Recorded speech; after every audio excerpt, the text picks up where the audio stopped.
Good morning, everyone. I hope everyone is doing well and staying productive. I'm Darren Danani. I'll be your host for today's webinar.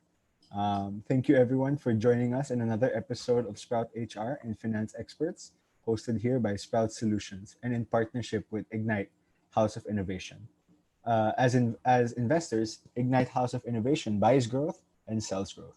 They invest in startups and innovators, and they also partner with the country's richest families and corporations to co-invest financial, strategic, and above all, human capital. Ignite aims to power growth here in the Philippines. I'm sure this is a critical time for a lot of HR folks, and that's why here, Sprout and Ignite are here to give you some practical advice to help you and your company bounce back stronger. Right. Aside from all this, we are also live on Facebook, so we recommend or we hope that you can recommend to your friends to catch us there or your colleagues to catch us on Facebook as well. Kindly share this live webinar on the Sprout Solutions page and comment done in the Zoom chat once you're done. We would appreciate it. All right. Good morning. Good morning, everyone. Um, so just to give you a brief introduction to who we are. So we are Sprout Solutions. We are the leading HR solutions provider in the Philippines. We aim to help business operate disruption-free no matter what's happening out there. We provide systems and support for HR recruitment, timekeeping, payroll, and analytics, all in our cloud-based system that helps you reimagine the way you work in the ever-changing world. We're here to help you start building a reimagined and rain-proof HR today. Right. While we're waiting for more attendees to come in and tune in, I'd like to share with you the raffle mechanics. So in Sprout, we have a lot of raffles going on, right? And for this raffle, the first thing you have to do is, if you want to join it, you have to share this live video on your Facebook page, right? Number two, you have to collect all three keywords that will be flashed on the screen throughout the webinar. It's going to be fun, it's going to be exciting, and I believe everyone here will be able to catch all three of them. You also have to follow Sprout's official Twitter page at Sprout HR Tech. And after you've collected all three keywords, comment all three keywords on the pinned post on our Twitter page. So if you open our Twitter page, that's what the pinned post would look like on your screen right now. And afterwards, we will announce the lucky winner at the end of the session. So whoever wants to win a 500 peso Shopee gift certificate, this is your time to shine, right? And also, we'll be sending the prizes through email after the session today. Okay. So for this one, we're gonna give you the first keyword right away. So our first keyword for today's raffle is design. Right. I'm gonna repeat it a couple more times. So the first keyword for today is design. Do take note of this. Put this on your notepad. Put this on your paper. Right. And later we'll be giving you a couple more keywords. So once again, it is design. Right. So yeah, keep track of all of that. Okay. Now we'd like for you to prepare your questions for the fireside chat later, because today's topic is actually the benefits of human-centered design thinking during COVID-19 for your companies, right? So I'm sure this is a new topic for a lot of people, or for some people here, they've already experienced design thinking, or they know a bit more about design thinking. So we have a panel of amazing speakers for this today that would be able to help you with your journey into design thinking, right? So without further ado, I'd like to introduce our special guest speaker for today. He is the managing partner of Ignite Delta. As a human-centered designer, he explores the intersection between business, design, and technology, and also human experiences to create impactful customer experiences for his clients. Let's welcome Mr. Miguel Aranaz. All right. Hi, Miguel. Hi, Darren. Take it away, Miguel. How are you? All right. I'm going to shoot it on my screen. Sure. Give me a second. Good morning to everyone here. It's great to be here.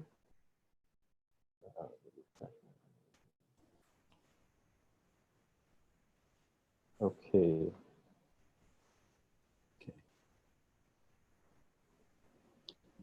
So do you see my screen? Yes. Yeah, we can see. All right. Great. Okay. So what exactly will I be talking about today? I guess it's I've been officially I've been a human-centered designer for over like the past 5 years, and but I've always considered myself as a human-centered designer very early on in my life. I guess I've always exhibited these different mindsets and like behaviors. And I guess what I'll be focusing on really is how do we look at certain principles, behaviors, practices, mindsets related to human-centered design, or more popularly known as design thinking, especially during this time of uncertainty and ambiguity, being in this pandemic that we're in.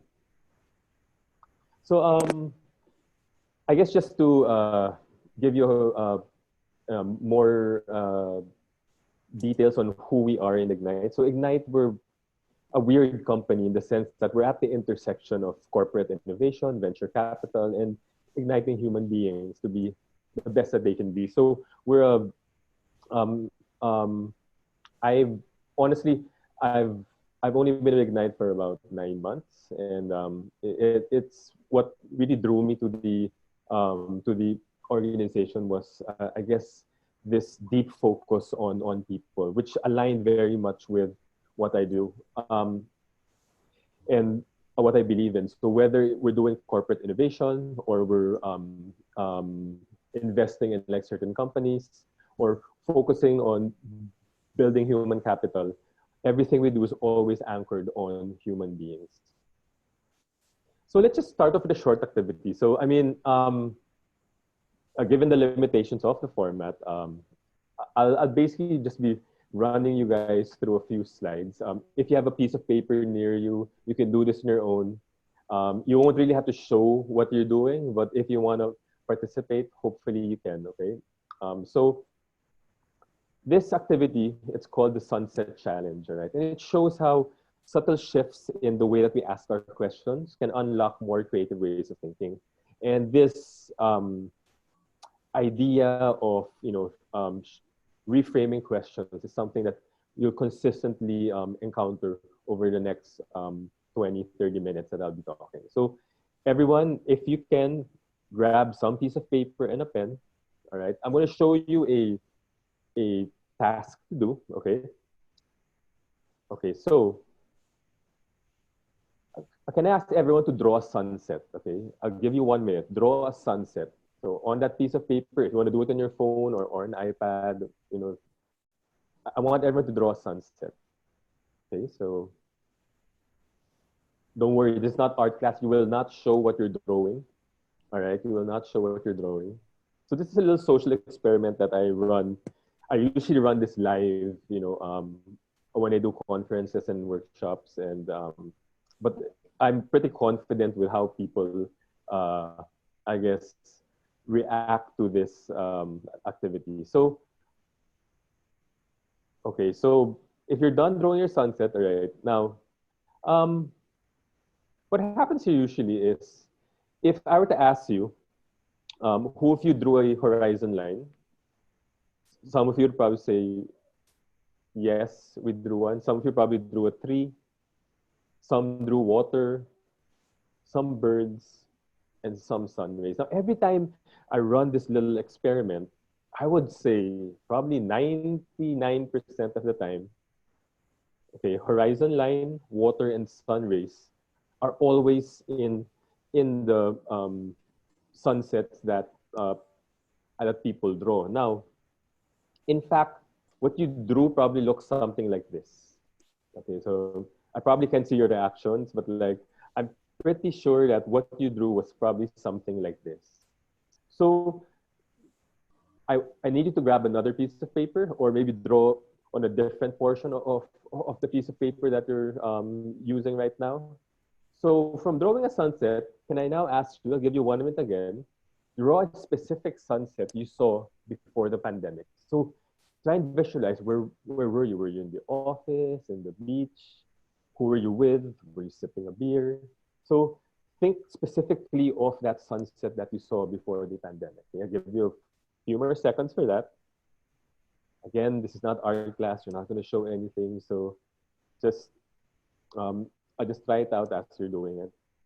See, think of that specific sunset you saw.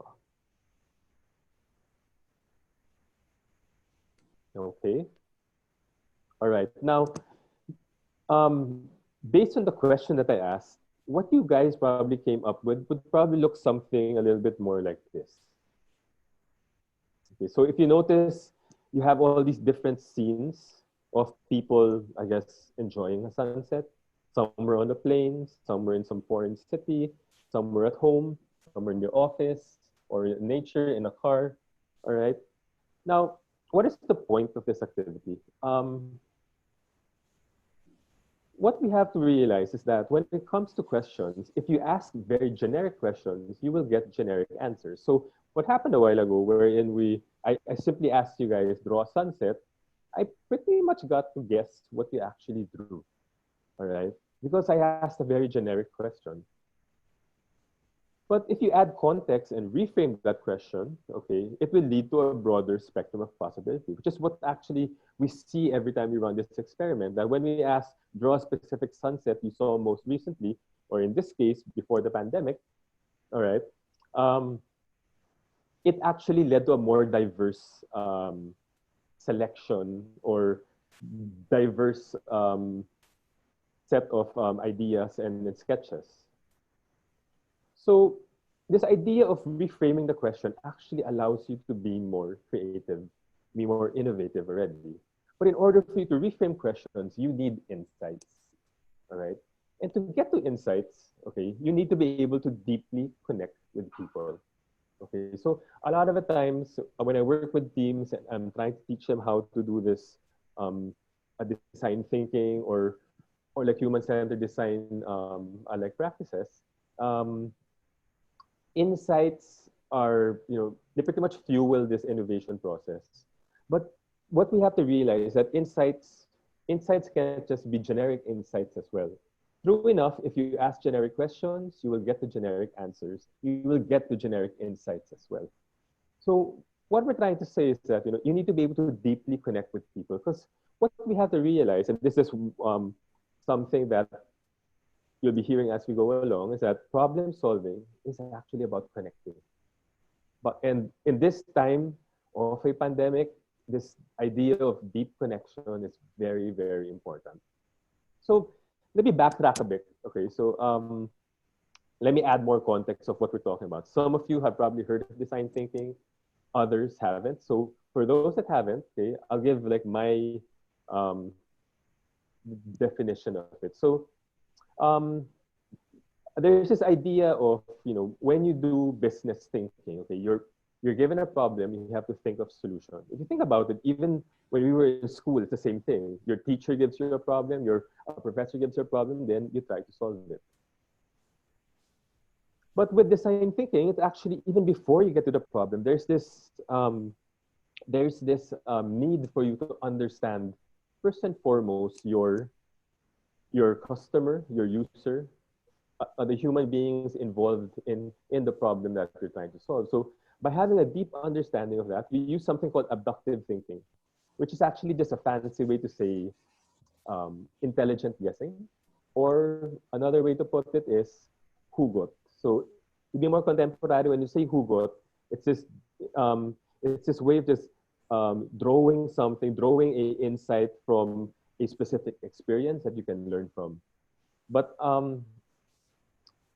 by understanding these needs, by using abductive thinking, by making hugot, okay, it actually helps tell us what questions should we actually be asking, or what problems should we actually be solving. So from there, we are actually left with more relevant problems rather than very generic problems to solve. And this leads now to more innovative solutions, more creative solutions, more impactful solutions as well.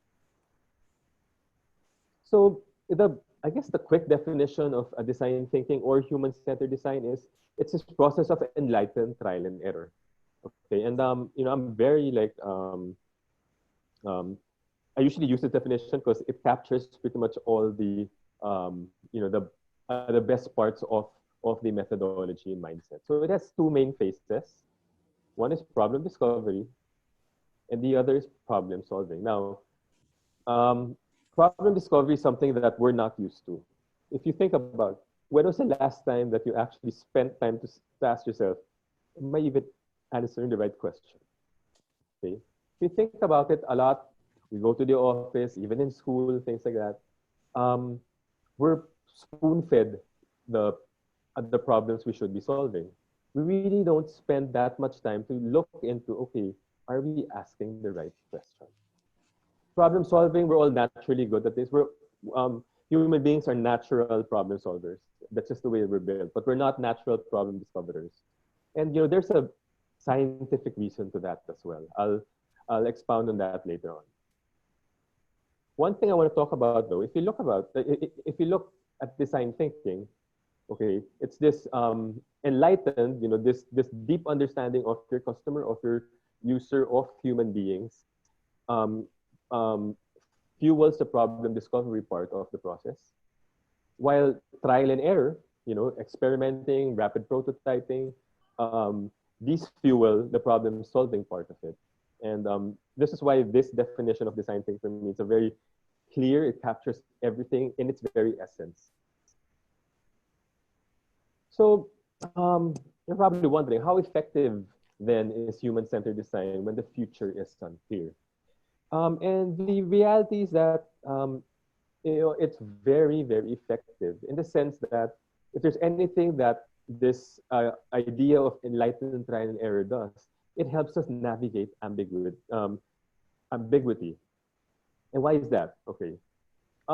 Especially when things are uncertain, one thing we always do is by being enlightened, by having a deep understanding of the needs of your customer, of your user, you are now enlightened to try out a bunch of ideas, solutions that could solve the need and the problem that you're trying to address. Now, a lot of the times what happens is, and I've seen this with a lot of the teams that I've worked, I've uh, I've spent the last 5 years working with people in fintech, with banks, with telcos. I deal with a lot of C-suites in terms of like helping them, I guess, craft and develop certain behaviors that allow them to be more agile and like human-centered. And I see this a lot. This idea of going through rapid prototypes, of going through cycles and developing something, failing, and all of these, it's something that a lot of people have a hard time to do. But in fact, by putting your ideas out there into the world, by getting feedback on that, it actually reduces the level of ambiguity and uncertainty that you have. You're not trying to solve things from your office as well. In this case, maybe from your home. But like this cycle of doing it rapidly, learning from others, it actually reduces the risk involved.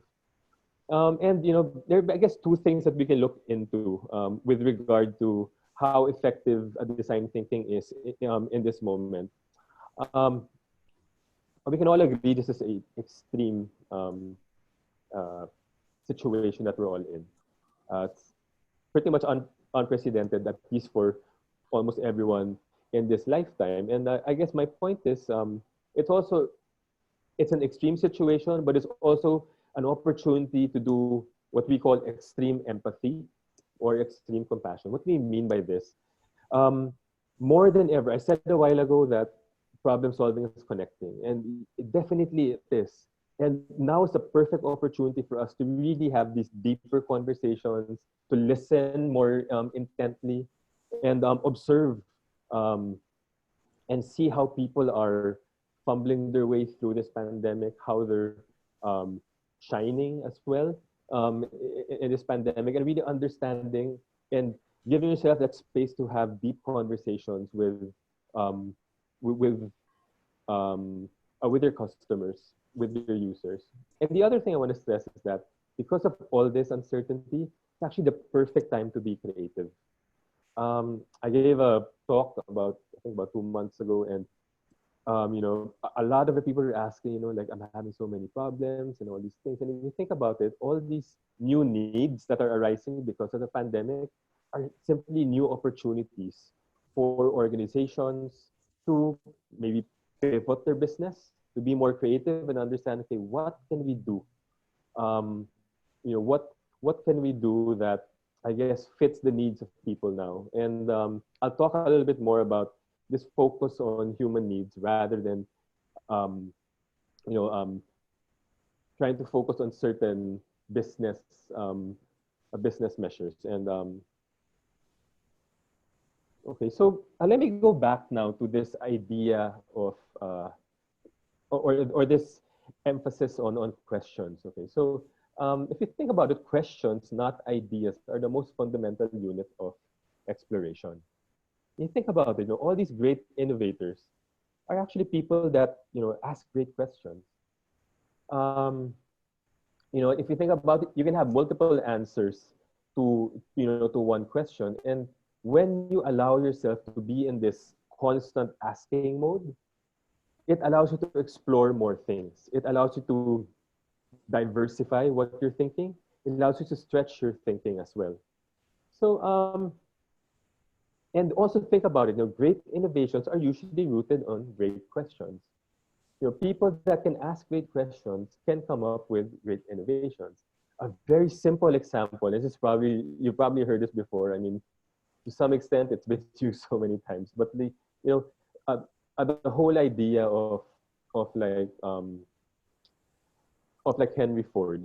Instead of asking the question, "How can I build a faster horse?" he asked the question, "How can I get people from point A to point B um, um, quicker and safer?"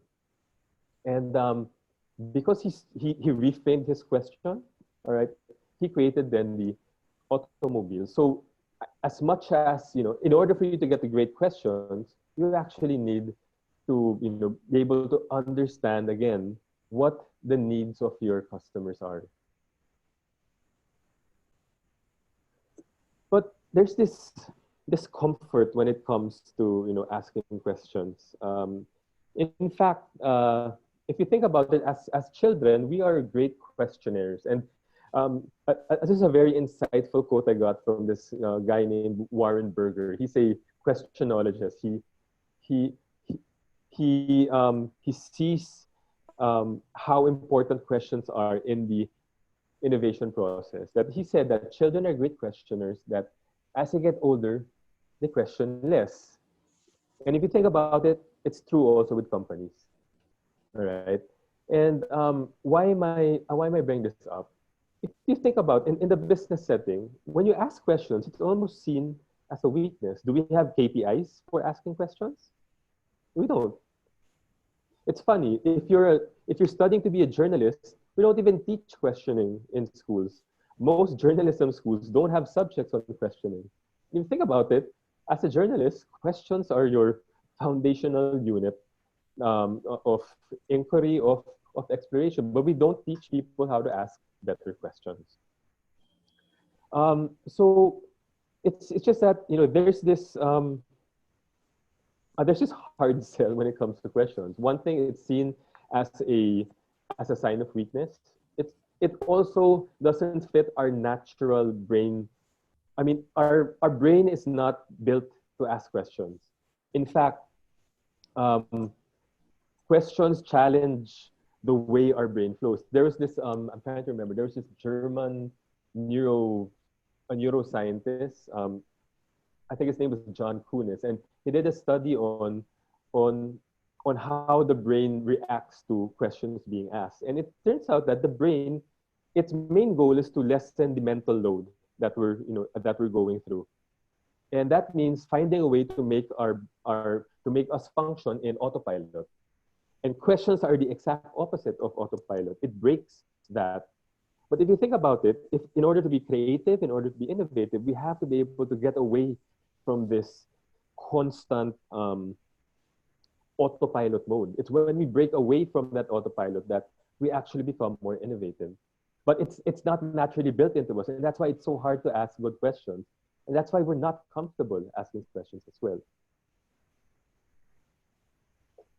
So I want to mention now this study that was done by Hal Gregerson.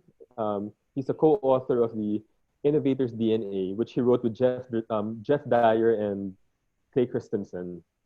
And in their study, what they realized is that they interviewed, or they studied about, I think, about 500 senior executives. And what they realize is that the ability to ask the right questions has enabled business leaders to adapt in a rapidly changing marketplace. In fact, this study was done, I think, in about 2010, 2011. In fact, in levels of ambiguity, leaders that ask questions or that ask good questions can identify new opportunities faster and fresh possibilities ahead of their competitors as well. All of which means that, if you think about it in the past, if you're a leader, there's this mindset that you have to be this guy with all the answers.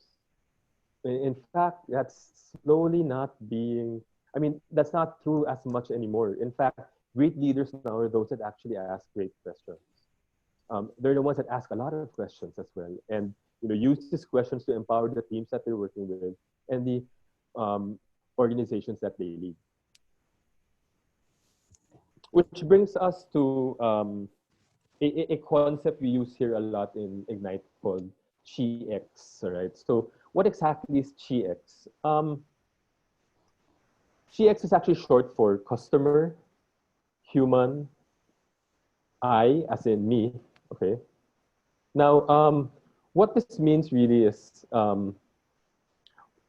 it's easy for us to be customer-centric and start off with, with our customer.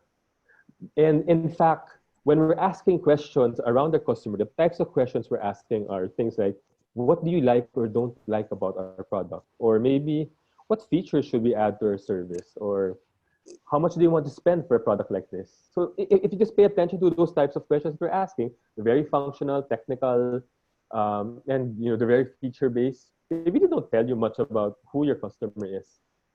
All right, but from a customer, now shifting these questions to that of a, and seeing your customer now as the human being, all right, is the types of questions we'd probably be asking them are, what are the most important things in your life? Or could you share a story about the last time you felt this way? And when you ask questions around this, again, it gives you this deeper understanding of your customer as human beings. And a lot of this work around empathy that you hear about with a design thinking is anchored on this ability to understand the human needs of your customers. Now you're probably wondering, what is I over here? And that's something. Now we do realize that yes, seeing your customer as human beings is important, but also, and I guess this has come out from my own experiences, doing this with a lot of corporates is that if people don't care about the questions they're answering, the problems they're trying to solve, they're not going to grit it out. So what we're realizing is that there has to be this alignment with what you care about, with the questions that you ask yourself, with the questions that matter to you. There has to be this alignment with what you're doing as with the questions you ask human beings, and with that of customers as well. So what are some of the I questions we can ask? So we can probably ask things like, life as we know it has changed so drastically in only a few hours, days, weeks, and the world has so many new needs and are new normal. So what can I give? What is it in me that is good, that is gifted, that remains in me no matter how much the world changes? And we've seen this in the work that we're doing in Ignite.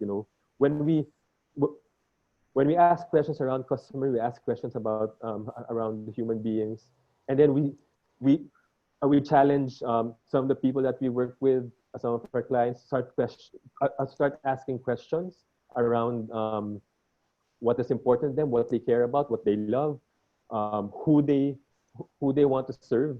These questions around what they're asking at the H level, the C level, a lot of these change. All right, and you see, when you care about the question that you're solving, you will actually grit it out more, and you will, it's more sustainable. And I see that a lot. I've worked with a lot of teams that don't really care about the problem they're solving, and it's hard to keep them focused on that, to actually just treat it more than a KPI on you, so that they can get their next paycheck. So If you think about it, this process of doing research, market research, you'll probably do some, some interviews.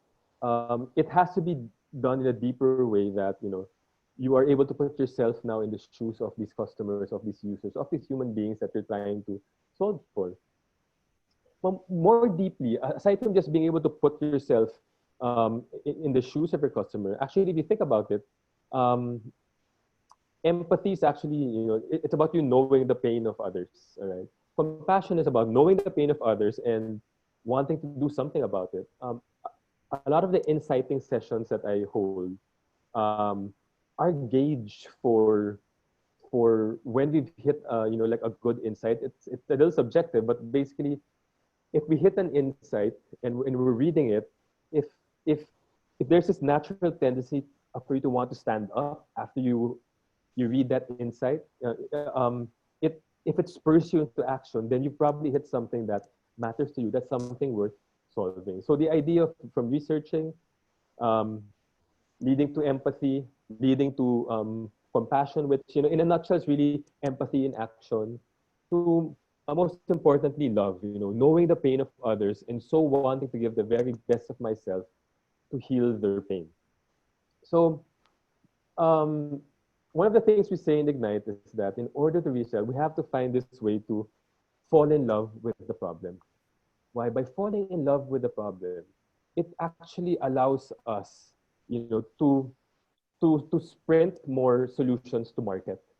Okay, what a lot of the times we're focused so much on processes that we don't realize that people don't care about what they're actually solving. So they're not going to grit it out. They're not going to bring their best selves to that. And that's something that fundamentally, from my experience, from what we do in Ignite, what we've been seeing, if your team is not in love with the problem that you're solving, um, it's harder for them to come to solutions or to come to impactful solutions that really push the envelope, that make an impact in the world. And if you think about it, the most powerful insights and most powerful connections, as in with all human connections, must come from deepest truths and highest potentials that they have in them. So they're fall in love with the problem.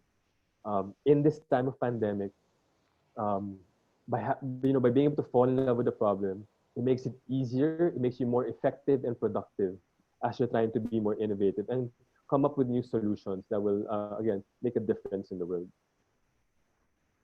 Now, um, how do organizations then do this? How do they fall in love with the problem? How do they be more customer centric? How do they navigate ambiguity better, right? Another thing we, I guess, believe in Ignite is this idea of you only get fluency through frequency.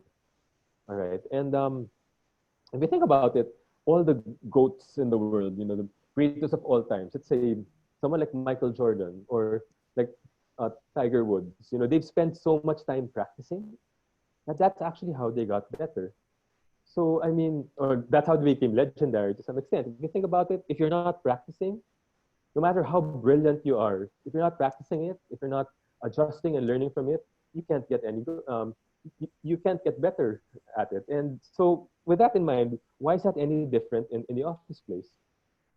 We hear a lot about building culture, um, and we feel we can build culture through workshops, through webinars, through um, 3-day out of town planning sessions.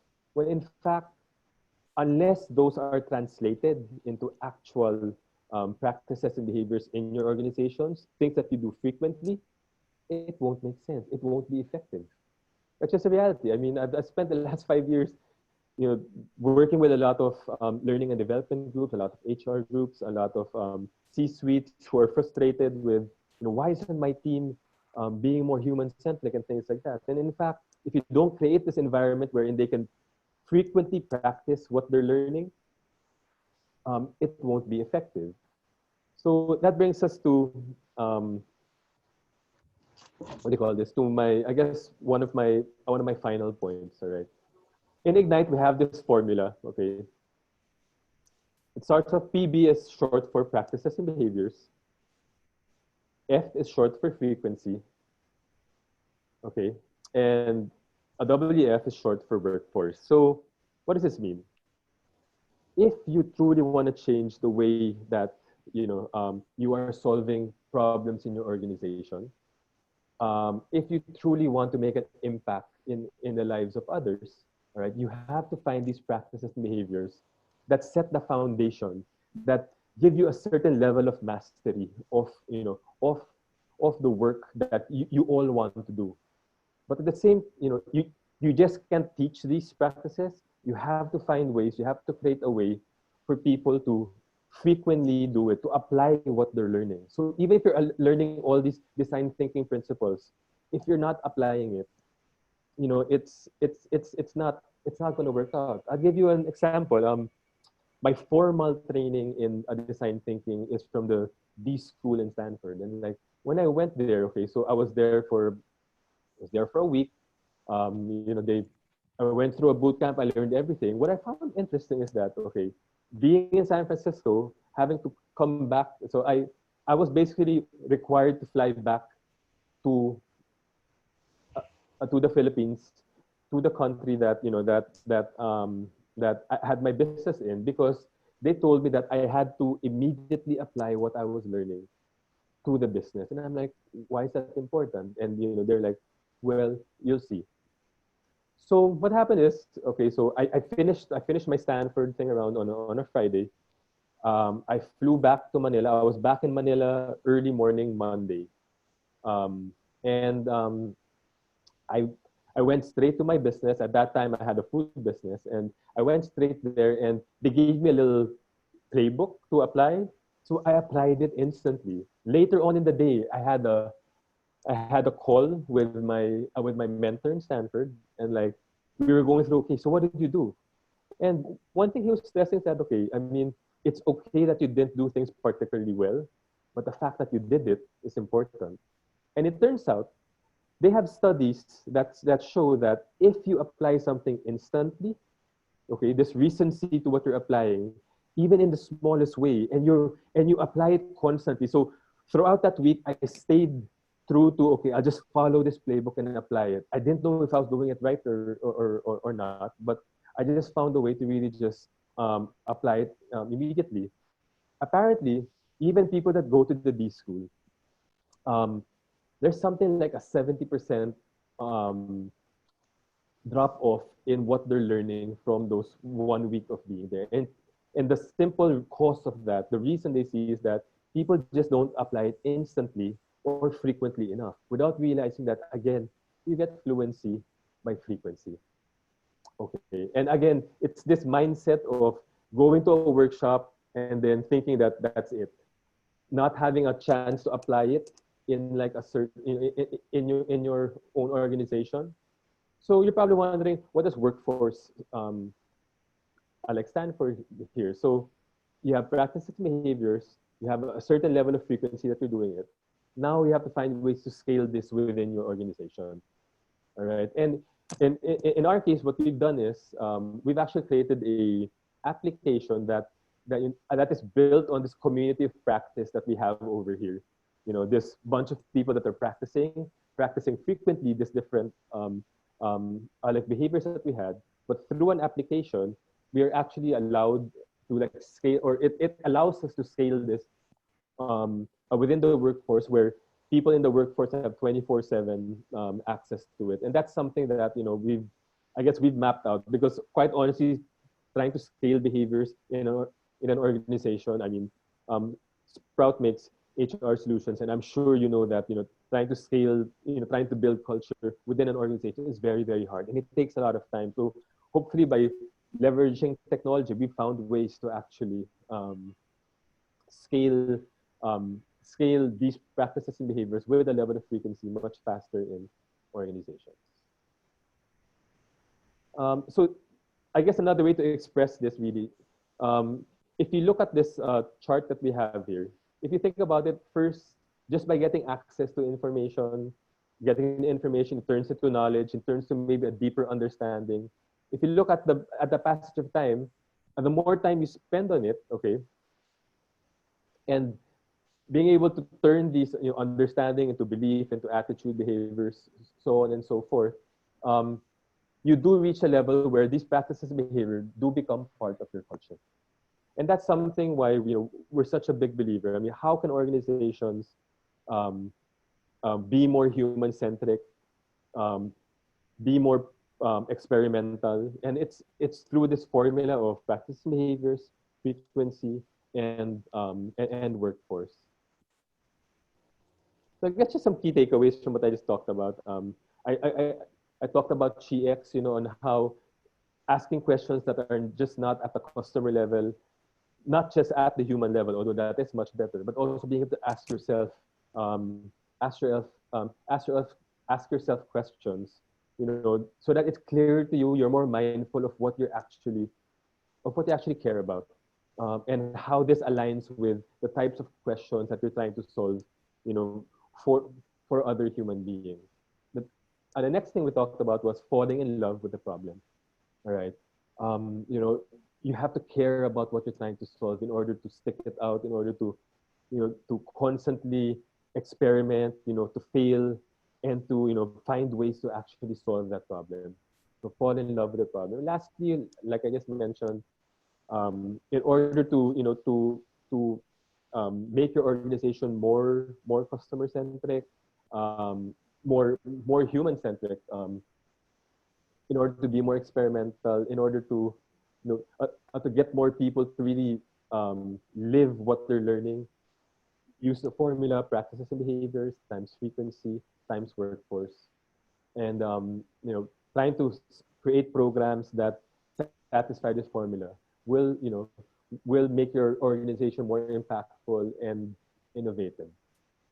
So with that, I'm actually done with my talk. If you want to find out more about our solutions, you can go to restart.ph, or you can reach out to me as well. That's my email and my LinkedIn. Right. Thank you so much, Miguel, for that great session on human-centered design and design thinking. I like your key takeaways as well.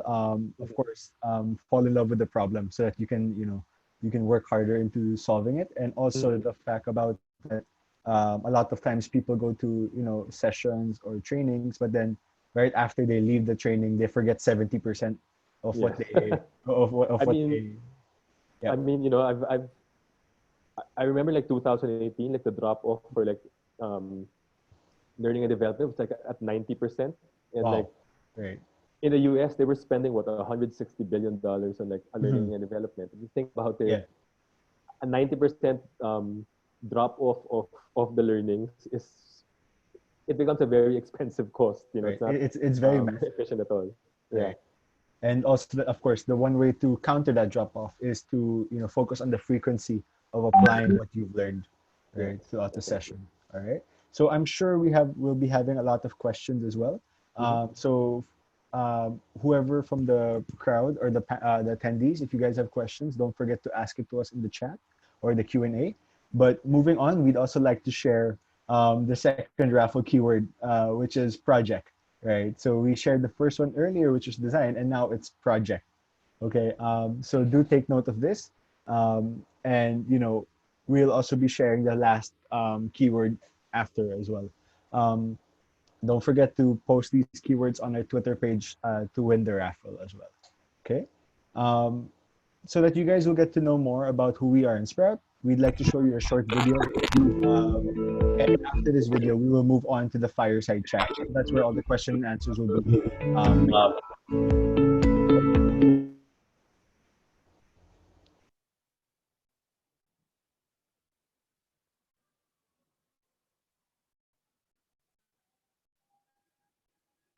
That the other company that Patrick was involved with was feeling firsthand. We had this tool, we were using it internally, we called it Payroll Pie.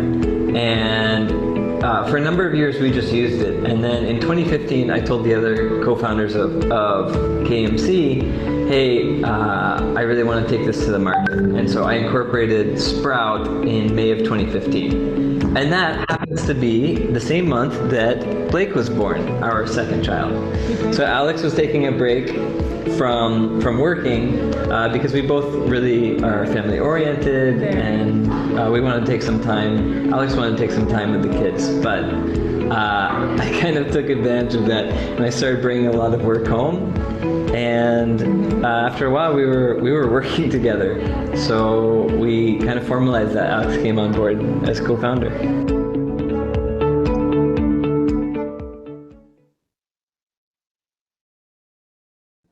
All right, so that was that's a little bit more of our video about Sprout. And now I think the final raffle keyword for today is customer. So to recap, we have 3 keywords. So design, product, and now customer, right? So these 3 words are very related to the human-centered design and design thinking topics for today. Of course, to join the raffle, you have to follow our Sprout Twitter page with the handle @SproutHRTech and comment these 3 keywords on the pin post for today, right? So we would request that everyone, prepare your questions and just type them in the chat box, right? So I'd like to welcome again our guest speaker, Miguel. And I'd also like to welcome our other panelists. So we'd like to welcome Sprout's Director of Innovation, Eduardo Gutierrez. Our next panelist is Sprout's Project Design Lead, Tari Rosario. And our last panelist for today is Sprout's Legal Counsel and Public Sector Engagement Lead, Attorney Lester Ople. Right. So I'd like to welcome all of you. Hello. Hey everyone, how are you guys? Okay, so hello. Hi everyone. Okay, Hi, so Durant. perfect. So we got a few questions during the chat during Miguel's presentation earlier. So this one question that actually caught my eye is that so design thinking caters to designers while business thinking to business persons, right? How can we blend together these 2 different personalities in the company during brainstorming sessions or ideation sessions? I think Miguel, would you like to take the first crack at the question? Okay, well, I guess the first thing I need to stress is that a design thinking maybe caters to designers because of the way it's named, but actually a design thinking is about being able to think like a designer. All right.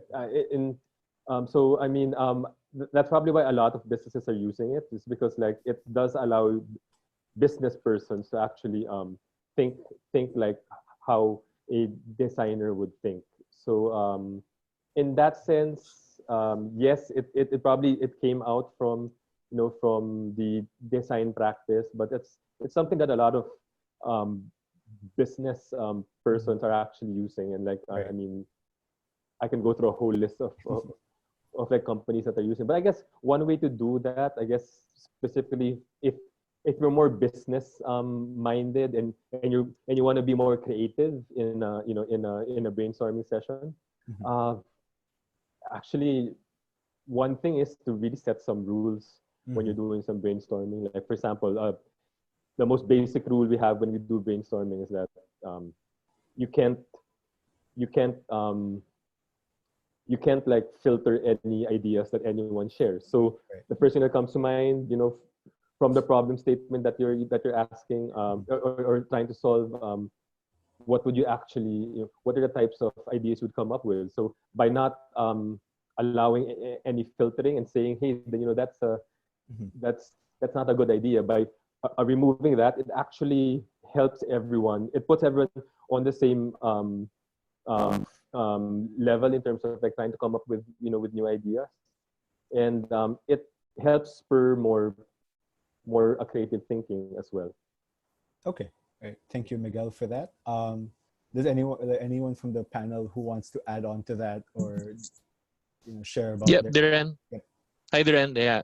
Sorry, everyone. My camera is having some trouble today, so I only have audio.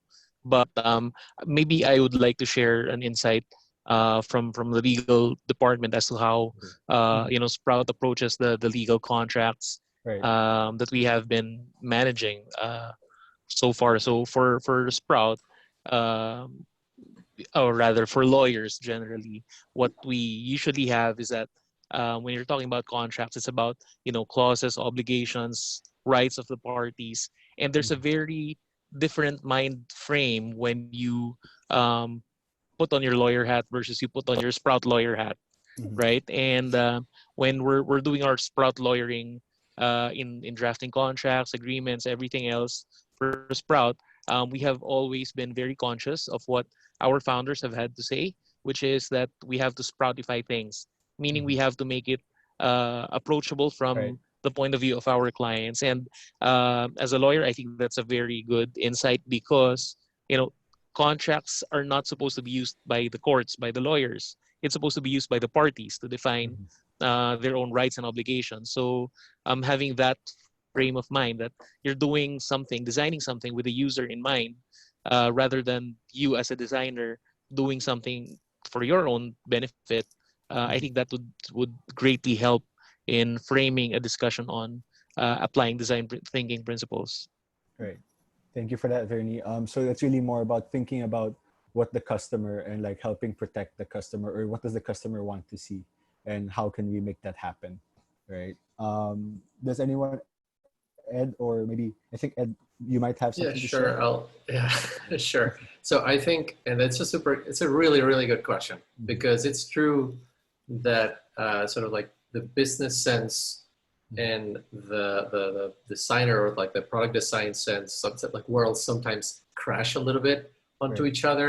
Sometimes it's because they both have their priorities. Like I mean, as head of innovation, I'm the business owner of some of these things, Mhm. but I come from like a product side, so I understand a little bit of both. And there is a little bit of disconnect there that shouldn't be there. Let me explain. Uh, a lot of, and this is maybe a little old school, but a lot of business owners would reject the idea of spending 10% of your budget on doing user testing, because we'll just launch it, right? Mhm. Because you want to start making money. But like the reality is, when you look at the data, Mhm. it's spending 10% on making sure that the thing that you launch is usable, and you know uh, it provides a good user experience, leads to like I think it was like 100 to 200 and something percent Right. revenue increase. Like that's Right. the return on your investment for doing that thing that you thought it was unnecessary, right? Mhm.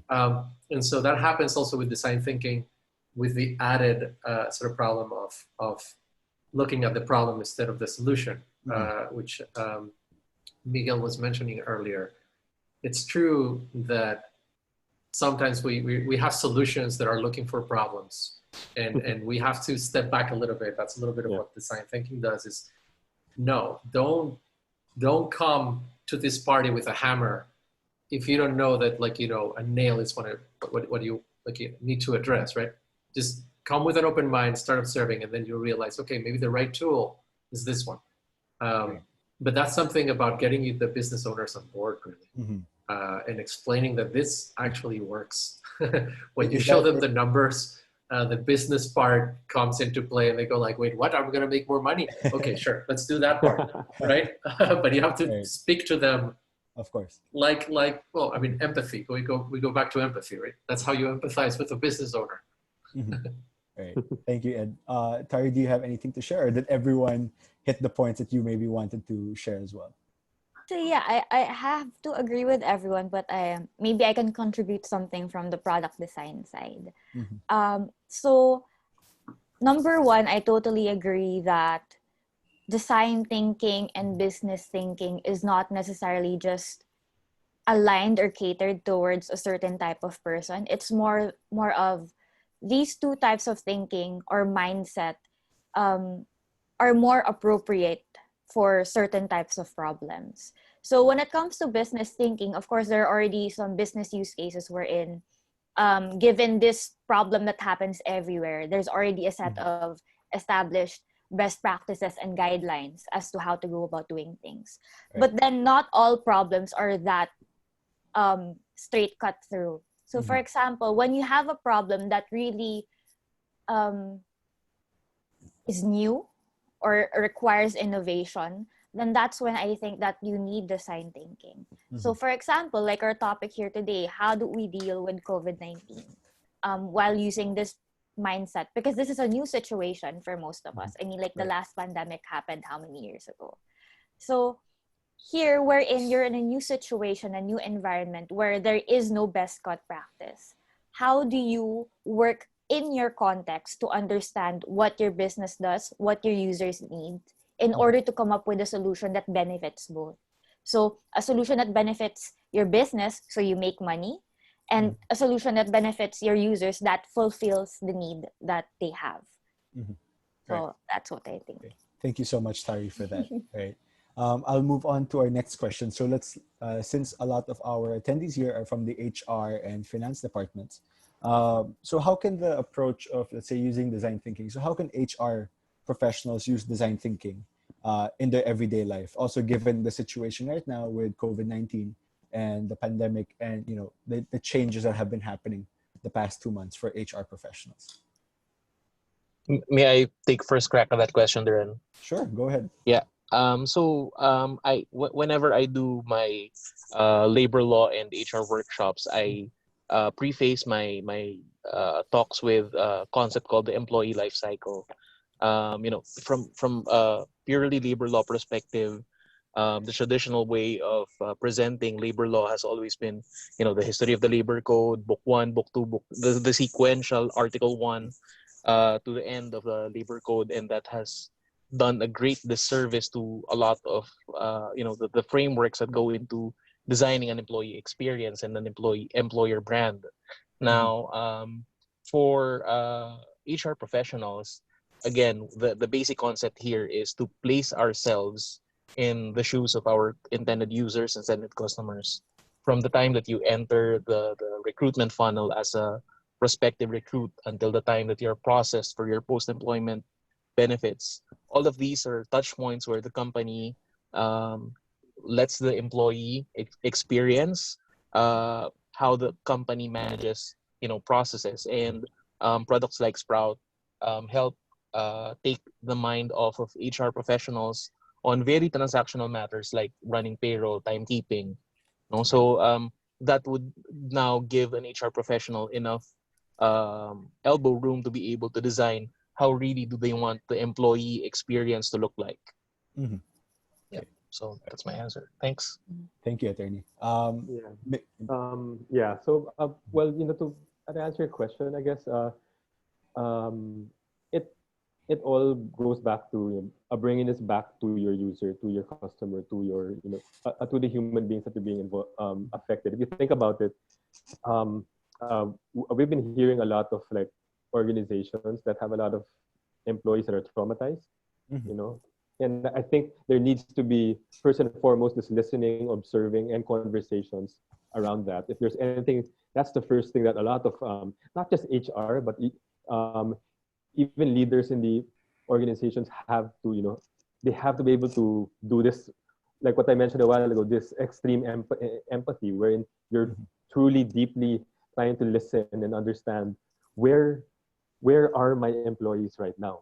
I mean, where are they, not just as employees but as human beings? And that's very, very important as you're doing this. Once you identify certain needs, I love what Ed said about you have some solutions out there that are looking for a problem. And true enough, if that's your mindset and you start from that hey, like I have this, like I'm going to start a face mask business, or like I'm going to like I'm going to do delivery for my restaurant. If you're starting off with that solution without a deep understanding of the needs, then it's hard to really, again, be more innovative, be more profitable, be more impactful as well. So I would say, if there's something around design thinking, it's that idea of extreme empathy, which leads to, extreme compassion as well. Really having this deep understanding of your user, of your customer, of your customer as human beings, and seeing where are they now in this time of COVID. And then, see what type of solutions you can come up with to address those needs. Right. Thank you so much, Miguel, for that. Would you like to, would Tari or Ed, would you like to add anything else to that? I could do it like a shameless plug and say that no, like I'm not gonna be too shameless about it. But I have to say, Sprout, and I'm so grateful to like for the founders that we have and like Exicom and everybody that works in Sprout. They from if the pandemic, if the lockdown started on a Wednesday, like a week before, we were already working on what's gonna happen. If push comes to shove, what are we gonna do? And we do practice this sort of like holistic mentality of like we keep racking our brains of like how do we help the people that use us, right? Our clients, their employees, and it's not just like how did we help them with time and attendance and how do they run payroll, right? It goes way beyond that into that sort of extreme empathy that Miguel was mentioning. It's like how does the life of the employee of my client look like now compared as before? They can't move. Okay, so can they work? Right. Let's look into that. How do we fix that? Will they get paid? How will they get paid? Do they need to buy stuff? How will they go to the bank? If they don't leave their houses, how is their headset? You don't have, that sort of separation. So if they don't have separation, how do we, is there something we can do to fix that, right? It doesn't stop at what we do, right? It's like, how's their mental health, right? So we're preparing a mental health sort of package for our clients. What can we address? Are people exercising? Maybe we can do something with that, right? Because exercising at home is hard, but it's doable, right? Can we, and we keep thinking and iterating, and we have crazy long discussions, and we talk to so many people in our department, just trying to fix like the full user experience, not just a Sprout, but being a human during a pandemic, right? And so it's kind of interesting to see it from a product perspective. Sometimes just putting yourself like those glasses, because you can improve a lot of parts of your life if you think about things in these terms, right? Design thinking is not just a process for a job, right? It's a philosophy, and it encompasses so much more. Right. Thank you so much for that, Ed. So I think, our time is up for the panel. I think we went a bit. Oh shit, sorry. No problem, Ed. I appreciate all of you, all four of our panel today. You guys gave some really great insights to the questions we've had. So thank you, Ed, Tari, Attorney Lester, and Miguel. Right. Thank you, Miguel. Thank you. Right. So, Thank you for having me. So Miguel, thank you so much for being our special guest and our speaker for today. We'd like to express our thanks to certificates. So right now you can see we have an e-certificate ready for you. And this is a virtual certificate of appreciation. Thank you. Yep. And we'd also be sending a token, which we'll be sending to you afterwards as well. Right. Okay. So I think now is the moment that a lot of our attendees have been waiting for. So we'd like to announce the winner of the four raffle prizes that we have today. Right. So I'd like to give myself a drum roll right now. So for the winners, we have Jan Michael Esguerra, Liza Emohal, Angelique Tuazon, and Rhea Asuncion. Congratulations, So again, that's everyone. Jan Michael Esguerra, Liza Emohal, Angelique Tuazon, and Rhea Asuncion.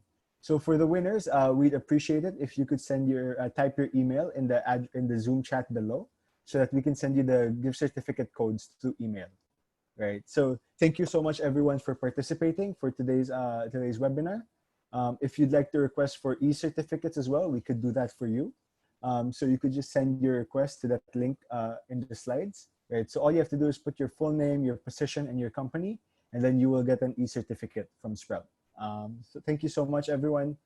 We'd hope that you follow us on our social media pages as well. And you can use #Sprout.